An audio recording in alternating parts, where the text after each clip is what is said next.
Hello to everyone. Welcome back to Learn English with Mohan. இன்னைக்கு இந்த வீடியோவில் என்ன பார்க்க போகிறோம் அப்படின்னா ஒன்ஸ் அகைனை பயன்படுத்தி டெய்லி யூசேஜ் சென்டென்சஸ் தான் பார்க்க போகிறோம். ஸோ எப்படி தமிழ்லேருந்து இங்கிலீஷில் பேசலாம். ஸோ ஒன்ஸ் அகைனை பயன்படுத்தி அப்படின்றத பார்க்க போகிறோம். தமிழில் இது என்ன சொல்லுவோம், மீண்டும் அப்படின்னு சொல்லுவோம். இது இங்கிலீஷில் ஒன்ஸ் அகைன்.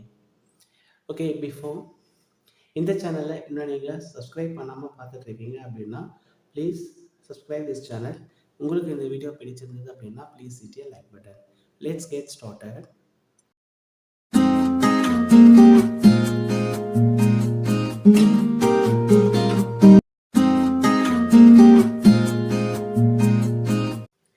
மீண்டும் அப்படின்றது தான் என்ன சொல்லுவோம், once again. So again and again நம்ம கேட்குறோம் அப்படின்னா தமிழில் என்ன சொல்லுவோம், மீண்டும் சொல்லுவோம். இது ஆங்கிலத்தில் என்ன சொல்கிறோம், ஒன்ஸ் அகைன். இப்போ இந்த ஒன்ஸ் அகைன் யூஸ் பண்ணி தான் நம்ம சென்டென்ஸை ஃப்ரேம் பண்ண போகிறோம். இப்போ இங்கே பார்க்கலாமா, மீண்டும் படி, மீண்டும் பேசு, மீண்டும் சமை, மீண்டும் எழுது, மீண்டும் வரை. இதெல்லாம் ஒரு செயல். அந்த செயலை திருப்பி திருப்பி செய்யும் போது நம்ம தமிழில் என்ன சொல்கிறோம்னா மீண்டும். இதே நம்ம இங்கிலீஷில் என்ன சொல்ல போகிறோம் அப்படின்னா ஒன்ஸ் அகைன். ஓகே, சென்டென்ஸை பார்க்கலாமா. ஸோ மீண்டும் படி, இது எப்படி எழுதலாம், once again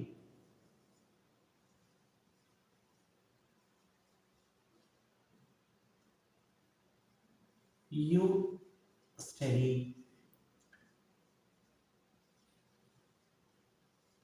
Once again you study. நீ படி, நீ பேசு, நீ சமை, நீ எழுது, நீ வரை. இதுதான் இம்பரேட்டிவ் சென்டென்ஸ் சொல்லுவோம். இதை இப்போ நம்ம எப்படி எழுதலாம், once again you study. மீண்டும் பேசு, இது எப்படி எழுதலாம், மீண்டும்னா என்ன, once again. நீ பேசு என்ன சொல்லுவோம், you. பேசு அப்படின்றதுனால ஸ்பீக். மீண்டும் நீ சமை, இது எப்படி எழுதலாம், மீண்டும் என்ன, once again.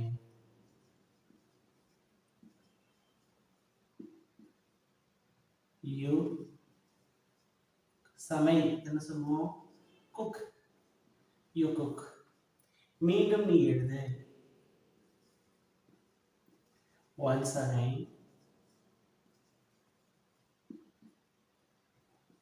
you write.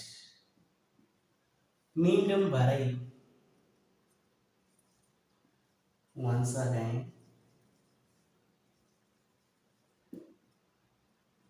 you draw. பாருங்க, once again you study, once again you speak, once again you cook, once again you write, once again you draw. அவ்வளோதாங்க. மீண்டும்னா once again கொடுத்துருக்கோம், சப்ஜெக்ட் எழுதியிருக்கோம், நெக்ஸ்ட் இந்த வேர்பை இங்கிலீஷில் எழுதியிருக்கோம். அவ்வளோதான். அது மீண்டும் முயற்சி செய்யவும், once again.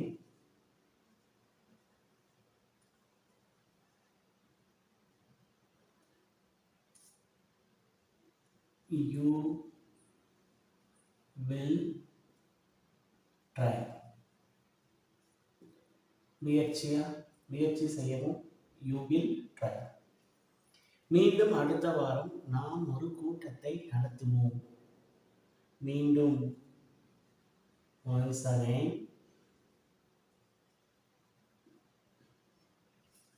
நாம் we நடத்துவோம், will conduct. ஒரு மீட்டிங், a meeting.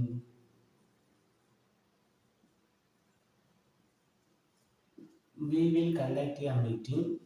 அடுத்த வாரம், next week. so once again we will conduct a meeting next week. மீண்டும் அவள் தன் திறமையை நிரூபித்தாள், once again.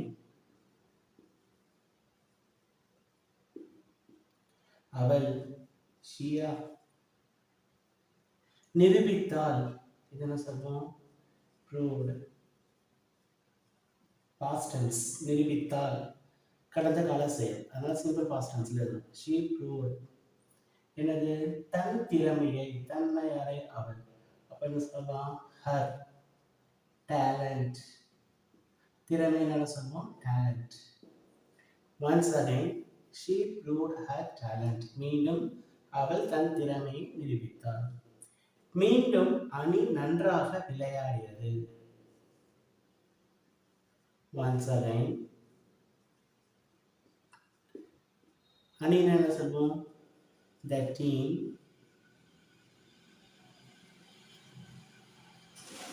நன்றாக விளையாடியது. விளையாடியும் இந்த ஆக்ஷன் வந்து சிம்பிள் பாஸ்ட், நடந்து முடிந்த விஷயம் சொல்றாங்க. மீண்டும் இந்த அணி நன்றாக விளையாடியது, ஏற்கனவே நல்லா விளையாடிச்சு, மறுபடியும் மீண்டும் பார்த்தீங்கன்னா இந்த அணி நல்லா விளையாடிச்சு அப்படின்றாங்க. இப்போ விளையாடியதை சிம்பிள் பாஸ்ட் என்ன சொல்லலாமா? பிளே. நன்றாக well. Once again the team played well. 10th one, மீண்டும் நாங்கள் போட்டியில் வென்றோம். மீண்டும் ஏற்கனவே வின் பண்ணியிருக்காங்க, அகைன் பார்த்தோம் அப்படின்னா வின் பண்ணுறாங்களா? அப்போ என்ன பண்ணலாம்? ஒன்ஸ் அகைன் நாங்கள் போட்டியில் வென்றோம். நாங்கள் என்ன சொல்லுவோம்? வி. வென்றோம் அப்படின்றது சிம்பிள் பாஸ்ட் டென்ஸ். அப்போ என்ன பண்ணலாம்? won. we won. போட்டி அப்படின்னா the match.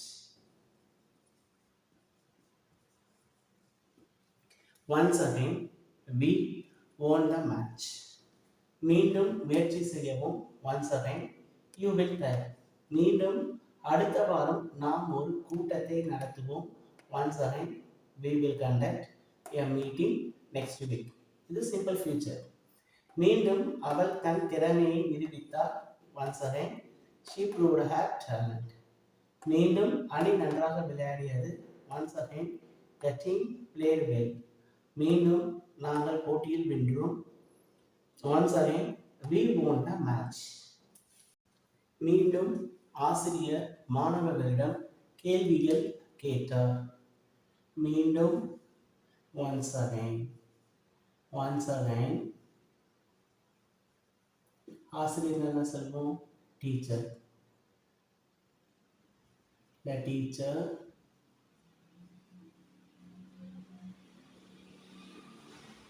கேட்டா asked.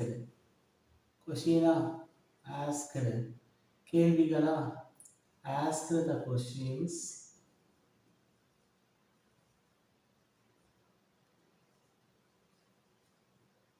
மாணவர்களிடமா for whom அப்படின்னா to the students.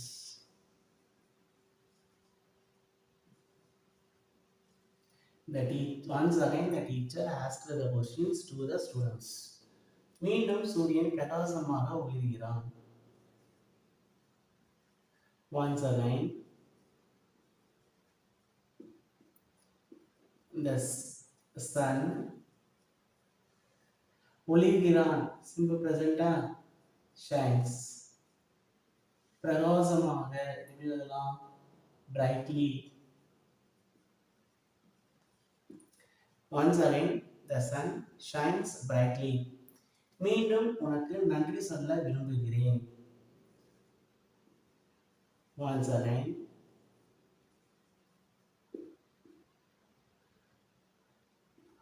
I விரும்புகிறேனா I would like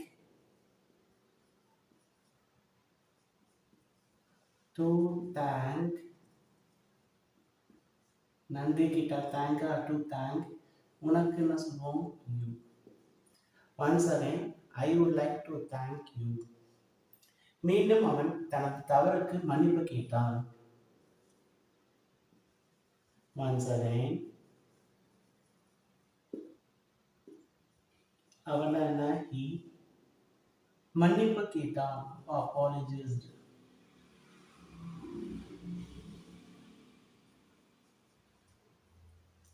once again he apologized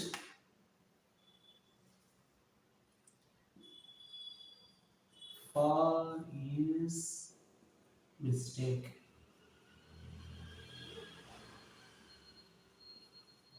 தவறுக்குன்னு சொல்றோமா?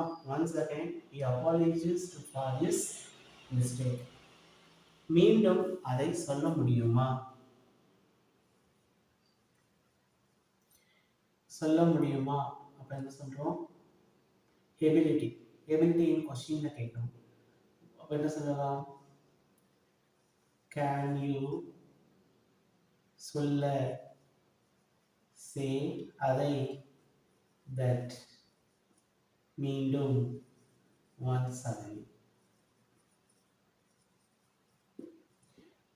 மீண்டும் அதை சொல்ல முடியுமா? Can you say that once again? மீண்டும் ஆசிரியர் மாணவர்களிடம் கேள்விகள் கேட்டார். Once again the teacher asked the questions to the students.